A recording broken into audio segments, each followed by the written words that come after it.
All right, everyone. So we could see that we've entered Lunar Sphere of Influence. Our burn planner, sorry, our map view is updated.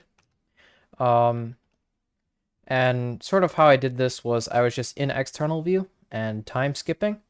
And once you get kicked back to internal view like that, that's how you know you're in Lunar SOI. And you can double check with the map on F3, that is. Click on Moon, and if you get a nice data here, then you're good. Pretty simple stuff. Now, at this point, you would begin your housekeeping procedures, same as always. Switching around the batteries. So here we've been charging battery A. Let's go and start charging battery B.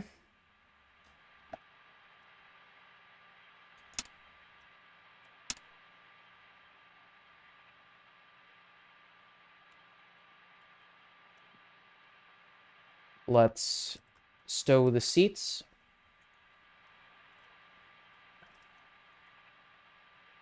And let's check, do we need to do any sort of battery venting? And it looks like we do not.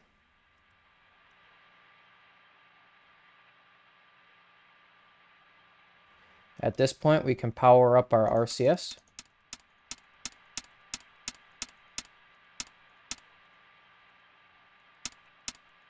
So that's up, down, up, down, up, down, up, down, down, up, down, up, down, down, up.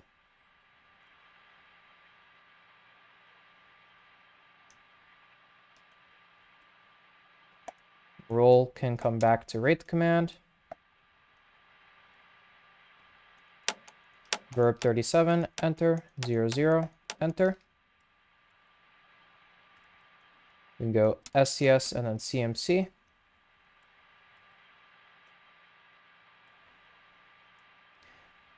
Yeah, at this point, our evaporator would have been off and everything. However, currently it is not emulated in reentry right now, so you could have left it alone, as I did. And that is everything you'll need to prepare for today. Now, since that's rather short and we've been doing that the past few days, I'm not going to count that. At this point, you're going to want to double check your periapsis. So on the left side, we've got the Earth information. On the right side, we have the lunar information.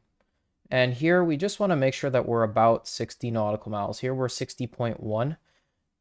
If it shows anything less than that, you're going to burn radial in.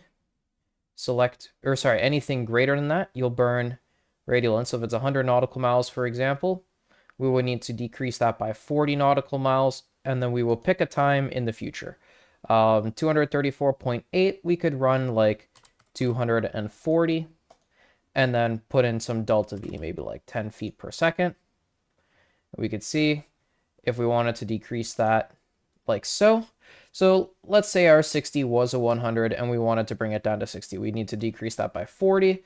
So we'll demonstrate bringing it down to 20 then, just to emphasize. Oh, look at that. So that was too much. So we'll go 15 and see how that does. That's 23, 15, 16.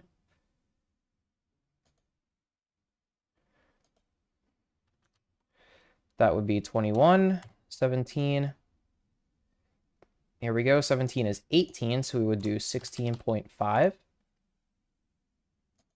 16.4. 16.45. 16.47. And there you go. That's how you do it, basically. So you just control it till you get that desired periapsis. And of course, in Apollo, that is 60 nautical miles. So since we're at 60.1, we don't actually need to do anything.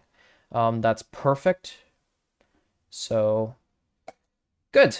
Then that means that if you do have to do that mid-course correction, you could just follow ahead with my TLI tutorial for getting an SPS burn in. However, we're good on that, so we're not going to do it. And most likely you will be too. Oh, just to show, if you wanted to, let's say that was like below 60, you will burn radial out. So for example, burning radial out 10 degrees, that gets us to 80. 20 degrees gets us to 110.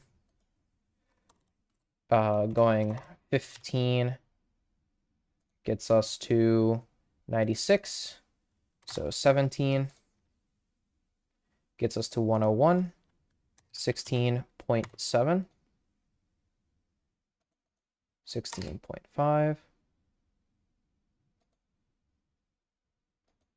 16.4. 3.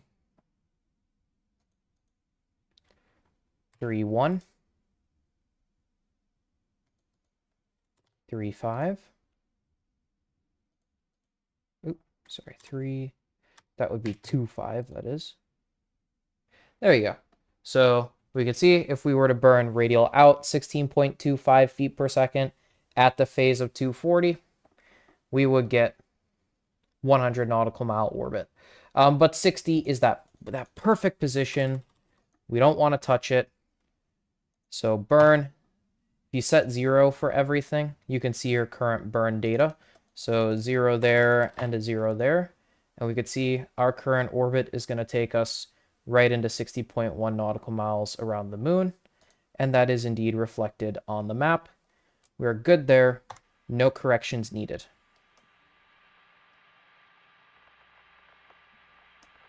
So we'll drift along until we get closer to that lunar orbit insertion. So if you made it this far, everything's good. You're good to go. Thanks for following along.